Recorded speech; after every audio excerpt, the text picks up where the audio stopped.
On August 18th, 1967, Tony Conigliaro left Fenway Park on a stretcher. He got hit in the face by a fastball that shattered his left cheekbone, dislocated his jaw, and put a hole in his retina. He later told Sports Illustrated that if he was hit a few inches higher, he would not have made it out alive.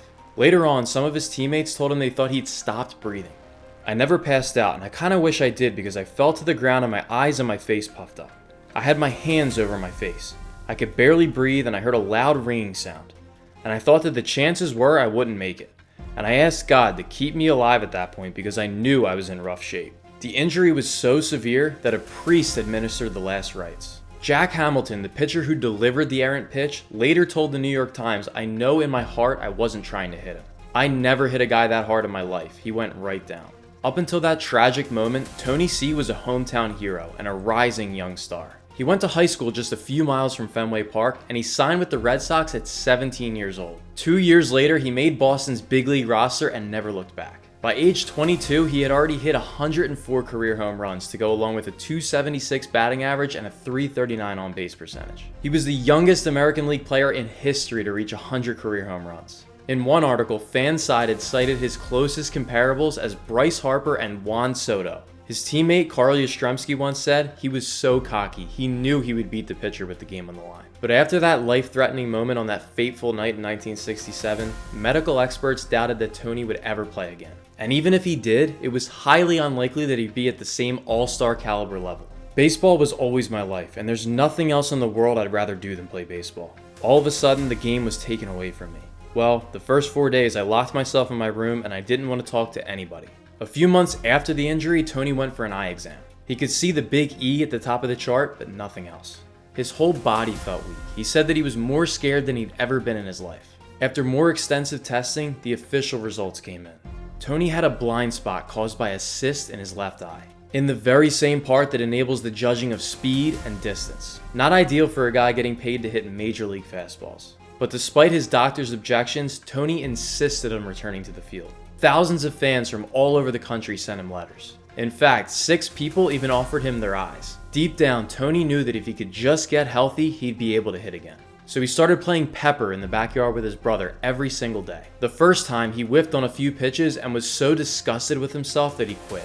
I remember throwing the bat against the fence and running inside the house. I was just dying to get back into the pennant race, and here I couldn't even play ball with my kid brother. When he finally got the courage to return to Fenway Park, he asked Mo, the Red Sox bat boy, to throw on batting practice. Tony hit weak grounders to short, soft fly balls to left, and the occasional foul tip. It was a bleak picture.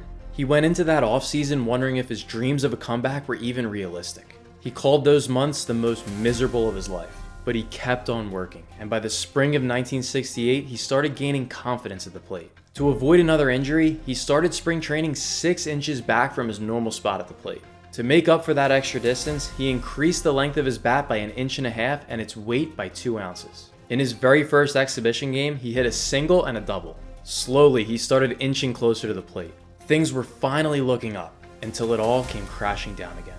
Sitting in the dugout one afternoon, Tony tapped one of his teammates on the shoulder and pointed to a light pole. He said, "I can't see the light on top of that." During those next few games, he felt worse and worse at the plate. He wasn't able to track the ball anymore, and that's when he knew he was in trouble.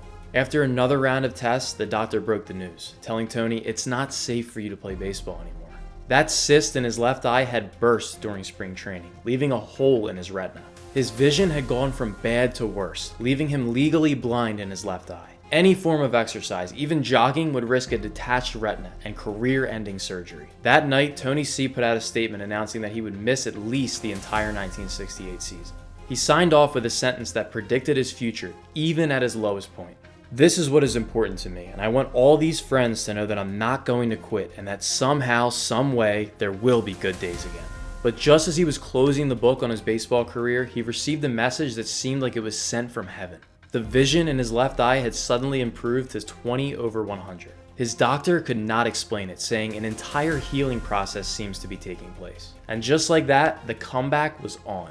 More optimistic than ever, Tony called Mo, the Red Sox bat boy, to throw on BP again. It was a night and day difference from the last time. He hit one ball so far that Mo said that ball won't come down in Kenmore Square for days. By the fall, Tony could actually see the spin on the ball clearly. His eye kept improving, and doctors still couldn't find an explanation. The blind spot was gone, and his vision was almost back to normal. The only remnant of his injury was a small piece of scar tissue. Then, on April 8th, 1969, a year and a half after his injury, Tony made his miraculous return to Major League Baseball. The opening game went to extra innings. Then, in a 2-2 count in the 10th inning of his first game in 600 days, Tony did the unthinkable. I hit Reichert's next pitch about as hard and well as I've ever hit a ball in my life, sending it over the left field fence for a home run. My God, I did it. I really did it. I ran the bases as though I was floating. I was grinning like a little boy. The momentum of that moment carried him through the whole rest of the season.